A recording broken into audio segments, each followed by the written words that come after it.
नमस्कार, आप देख रहे हैं अपनी खबरें। मैं हूं आपके साथ मनीष शर्मा। चलिए शुरू करते हैं संभागवार खबरों का सिलसिला और सबसे पहले आपको दिखाते हैं जयपुर की बड़ी खबरें।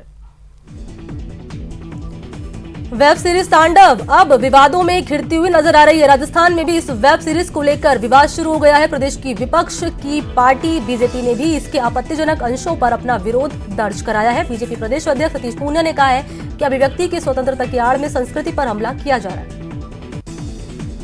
प्रदेश में चरणबद्ध तरीके से नाइट कर्फ्यू खत्म होगा। कोरोना समीक्षा बैठक में सीएम गहलोत ने फैसला लिया है। इसके साथ ही सीएम ने हेल्थ प्रोटोकॉल की पालना पर भी जोर दिया है। जयपुर में बीजेपी के किसान मोर्चे के प्रदेश अध्यक्ष हरिराम रणवा और रामकुमार वालिया ने प्रेस कॉन्फ्रेंस की। प्रेस कॉन्फ्रेंस में कृषि सुधार कानूनों पर बात रखी उन्हें और उन्होंने कहा कि नए कानून से किसानों की दशा सुधरेगी। प्रदेश में 30,000 स्कूल 10 महीने के बाद खुल गए हैं। साथ ही कोचिंग संस्थान और कॉलेज भी खुल गए हैं। स्कूल खुले तो एंट्री गेट पर हाथ मिलाने वाले स्टूडेंट्स दूर से ही नमस्कार करते हुए दिखाई दिए। आज से प्रदेश भर के शिक्षण संस्थान अनलॉक हो गए हैं। राजस्थान यूनिवर्सिटी से इसके उलट तस्वीर सामने आई है, जहां स्टूडेंट्स पहुंचे तो हैं लेकिन पढ़ाई करने नहीं बल्कि प्रदर्शन करने। स्कूल खुलने के बाद गाइडलाइंस के पालन को लेकर अधिकारी मुस्तैद नजर आए। जयपुर में संभागीय आयुक्त समित शर्मा ने स्कूल का जायजा लिया। प्रदेश में गर्मियों में पेयजल व्यवस्था को व्यवस्थित रखने की तैयारी शुरू हो गई है। जलदाय विभाग के एसीएस सुधांशु पंत ने इस संबंध में दिशा निर्देश जारी करते हुए कहा है कि उन्होंने टाइम ओवररन प्रोजेक्ट्स के लिए बचे हुए कार्यों को जल्द पूरा करने के निर्देश जारी किए।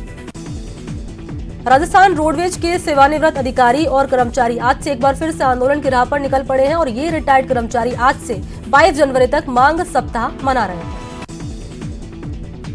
भरतपुर में जहरीली शराब मामले के सामने आने के बाद अब आबकारी विभाग फुल ऑन एक्शन में है, जिसके तहत पूरे प्रदेश में देसी शराब के खिलाफ अभियान चलाया जा रहा है। जयपुर आबकारी विभाग की टीम ने अलग अलग गांवों में दबिश देकर 15 भट्टियां और 20,000 लीटर गुड वॉश को नष्ट करने साथ ही अवैध शराब बनाने के उपकरण को भी जब्त किया।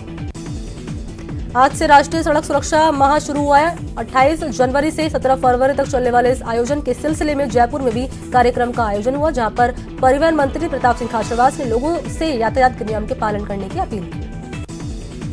अब दिखाते हैं कोटा की बड़ी खबरें। कोटा में भी 10 महीने बाद 9वीं से 12वीं तक की क्लासेस शुरू हो गई हैं। स्कूल खुलने पर बच्चों में जबरदस्त उत्साह देखा गया है। स्कूल प्रशासन की ओर से भी कोरोना गाइडलाइंस का पालन पूरी तरह से कराया जा रहा है। कोटा जिले में आज से क्लासेस शुरू हो गई हैं। 9 से 12वीं तक की बच्चे मास्क पहनकर स्कूल पहुंचे हैं। स्कूलों में सैनिटाइजर और सोशल डिस्टेंसिंग का पूरा ख्याल रखा जा रहा है। सरकार की गाइडलाइन के साथ कोटा में भी कोचिंग संस्थान खुल गए हैं। यहाँ पेरेंट्स अपने बच्चों को लेकर कोटा पहुंचे हैं और कोचिंग संस्थानों ने भी कोरोना को लेकर सुरक्षा के पुख्ता इंतजाम किए। कोटा में प्रदेश सरकार के निर्देश पर सरकार की ओर से जारी की गई एसओपी को ध्यान में रखते हुए कोचिंग संस्थान शुरू हो गए हैं। ऐसे में कोरोना गाइडलाइन की पालना करवाने के लिए जिला कलेक्टर ने संचालित होने वाली सभी कोचिंग संस्थान, होटल संचालक और पीजी संचालक समेत जिला चिकित्सा स्वास्थ्य विभाग की बैठक ली है।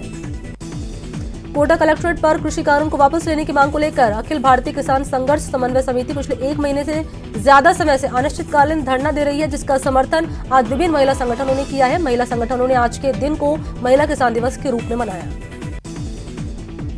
कोटा शहर के आधे हिस्से में आज पेयजल संकट छाया हुआ है। जलदाय विभाग ने आज आदेश शहर की पेयजल सप्लाई का शटडाउन लिया हुआ है। अकेलगढ़ वाटर फिल्टर प्लांट से होने वाले पानी की सप्लाई को यहाँ पर बंद कर दिया गया है। कोटा में 37 नए कोरोना मरीज मिले हैं। सीएमएचओ डॉक्टर भूपेंद्र सिंह ने 37 लोगों को कोरोना पॉजिटिव होने की पुष्टि की है। कोटा के आरकेपुरम थाना क्षेत्र में मार्बल चौराहे के पास 3 बदमाशों ने मिलकर एक युवक पर चाकू से हमला कर दिया। हालांकि स्थानीय लोगों की मुस्तैदी से युवक बाल बाल बच गया। लोकसभा स्पीकर ओम बिरला की बेटी अंजलि बिरला का कोटा बूंदी संसदीय क्षेत्र के गुर्जर समाज ने भव्य स्वागत किया। अंजलि बिरला का हाल ही में भारतीय प्रशासनिक सेवा में चयन हुआ है, जिसकी खुशी में गुर्जर समाज ने माला पहनाकर उनका स्वागत किया। कोटा में जिला प्रशासन और महिला अधिकारिता विभाग की ओर से बेटी बचाओ बेटी पढ़ाओ अभियान के तहत जिला कलेक्टर ने जिले के लिए मोबाइल रथ रवाना कर दिया। ये रथ बेटी बचाओ बेटी पढ़ाओ का संदेश देने के साथ ही आमजन को कोरोना के खिलाफ राज्य सरकार के जन आंदोलन की जागरूकता का भी संदेश देगा।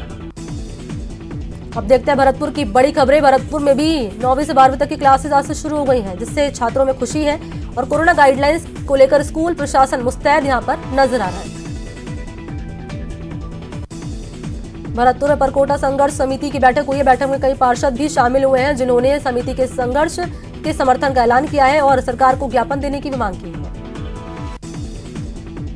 भरतपुर के रूपवाल में जहरीली शराब से मौत मामले की गुत्थी और उलझती जा रही है। मामला उत्तर प्रदेश से जुड़ता हुआ बताया जा रहा है। रूपवास में जहरीली शराब पीने से 8 लोगों की मौत हो गई थी, जिसके बाद अब पुलिस ने 3 आरोपियों को गिरफ्तार कर लिया। भरतपुर में चोरों का आतंक नहीं थम रहा। चोरों ने इलाके में घुसकर एक भैंस को अगवा कर लिया है, जेसीबी गाड़ी और यहां से लेकर फरार हो गए हैं। भरतपुर के ब्रह्म कुमारीज ईश्वरीय विश्वविद्यालय में विश्व शांति दिवस मनाया गया है। इस दौरान विश्व में शांति का निर्माण करने के लिए शांति दूत ब्रह्मा बाबा को याद किया गया है। भरतपुर में हिंदी साहित्यकार डॉक्टर रांगे राघव की 98वीं जयंती मनाई गई है और इस दौरान कई कार्यक्रमों का आयोजन भी किया गया है। रांगे कॉलेज में साहित्यकार सम्मान समारोह आयोजित किया गया है। भरतपुर के बयाना में चिंतारण हनुमान मंदिर पर भंडारा आयोजित किया गया है। इस अवसर पर फूल बंगला झांकी सजाकर मंदिर परिसर को रंगीन इलेक्ट्रॉनिक झालरों से सजाया गया। भोग के बाद हुए भंडारे में श्रद्धालुओं ने पंगत में बैठकर खीर पूजा और सब्जी का प्रसाद ग्रहण किया। भरतपुर में श्री बांके बिहारी सेवा समिति ने जरूरतमंद लोगों के बीच कंबल बांटे, साथ ही अन्नकूट महोत्सव का आयोजन भी किया है और प्रसाद का वितरण भी किया है। तोप सर्किल के पास आयोजित कार्यक्रम में नगर आयुक्त राजेश गोयल और डिप्टी मेयर गिरीश चौधरी ने शिरकत की। भरतपुर में कोहरे और सर्द हवाओं ने जनजीवन को अस्त व्यस्त कर दिया है। सुबह से ही घना कोहरा यहाँ छाया हुआ है, जिससे वाहन चालकों को काफी परेशानी हो रही है। अब दिखाते हैं आपको अजमेर की बड़ी खबरें। अजमेर नगर निगम चुनाव में कई प्रत्याशियों ने नाराज होकर निर्दलीय के रूप में नामांकन भरा, जिनको मनाने की कोशिश लगातार की जा रही है। वार्ड 72 में बीजेपी से बागी होकर निर्दलीय चुनाव लड़ने वाले सीताराम साहू ने बीजेपी प्रत्याशी रमेश सोनी के पक्ष में नामांकन वापस लिया। अजमेर नगर निगम में पिछले 10 सालों से विपक्ष की भूमिका निभा रही कांग्रेस इस बार निगम में बोर्ड बनाने की पूरी तैयारी झोंक दी है। 80 वार्ड में कांग्रेस प्रत्याशियों को जीत का मंत्र देने के लिए कांग्रेस पदाधिकारियों की बैठक यहां पर की गई और इस दौरान पदाधिकारियों ने पार्टी से बागी होकर निर्दलीय चुनाव लड़ रहे कार्यकर्ताओं को समझाकर नामांकन वापस लेने की मांग की। अजमेर में भी आज से सभी स्कूल कॉलेज समेत कोचिंग संस्थान खोले गए हैं। स्कूल खुलने पर स्टूडेंट्स में खासा उत्साह भी देखा गया है। सरकार का निर्देश और गाइडलाइन की पालना करते हुए स्कूल प्रशासन ने बेहतर इंतजाम किए हैं। अजमेर एसपी जगदीश चंद्र शर्मा ने शहर के सभी थानों का निरीक्षण किया। उन्होंने थानों और क्वार्टर बिल्डिंग की मरम्मत को लेकर पुलिस अधिकारियों से बातचीत की। अजमेर में सरपंच संघ की ओर से प्रदर्शन किया गया है। इस प्रदर्शन को लेकर विधायकों और पूर्व विधायकों को ज्ञापन सौंपकर पीडी खातों को बंद करने की मांग की गई है। सरपंच संघ ने नसीराबाद विधायक राम स्वरूप लांबा और पूर्व विधायक महेंद्र सिंह गुर्जर को ज्ञापन दिया है और सरकार से इस आदेश को वापस लेने की मांग की है। अजमेर में भी आज से 32वें राष्ट्रीय सड़क सुरक्षा अभियान की शुरुआत हुई है। एसपी जगदीश चंद्र शर्मा ने सड़क सुरक्षा अभियान का शुभारंभ किया और मौके पर शर्मा ने अभियान के तहत लगाई गई प्रदर्शनी का भी अवलोकन किया। अब बात कर लेते हैं बीकानेर की खबरों की। बीकानेर के करमेसर गांव में कोरोना काल में पहली बार स्कूल खुलते हंगामा हो गया। ग्रामीणों ने राजकीय उच्च माध्यमिक विद्यालय करमेसर के प्रिंसिपल को हटाने की मांग की और स्कूल में ताला जड़ दिया। बीकानेर में भी आज लंबे अंतराल के बाद 9वीं से 12वीं तक की कक्षाएं विद्यार्थियों के लिए यहां स्कूल खुल गए हैं और विद्यार्थियों की सुरक्षा सुनिश्चित करने के लिए संभागीय आयुक्त बीएल मेहरा, कलेक्टर नमित मेहता, शिक्षा निदेशक सौरभ स्वामी समेत कई अधिकारियों ने स्कूल का निरीक्षण कर कोविड-19 एडवाइजरी की अनुपालना की जानकारी ली। बीकानेर में रोडवेज सेवानिवृत्त कर्मचारियों ने अपनी मांगों को लेकर केंद्रीय बस स्टैंड धरने की शुरुआत की और अपनी ज्वलंत मांगों के समाधान के लिए कर्मचारी 18 से 22 जनवरी तक प्रदेश व्यापी मांग सप्ताह के तहत धरने का आयोजन कर रहे हैं। बीकानेर में आज बार एसोसिएशन ने उच्च न्यायालय की बेंच स्थापित करने की मांग को लेकर कलेक्ट्रेट पर प्रदर्शन किया और राष्ट्रपति के नाम 133वां ज्ञापन सौंपा। बीकानेर में एक बार फिर से मौसम ने करवट ली और कोहरे का कहर यहां पर नहीं थम रहा। हालांकि दिन में धूप निकलने से लोगों को कुछ राहत जरूर मिली है।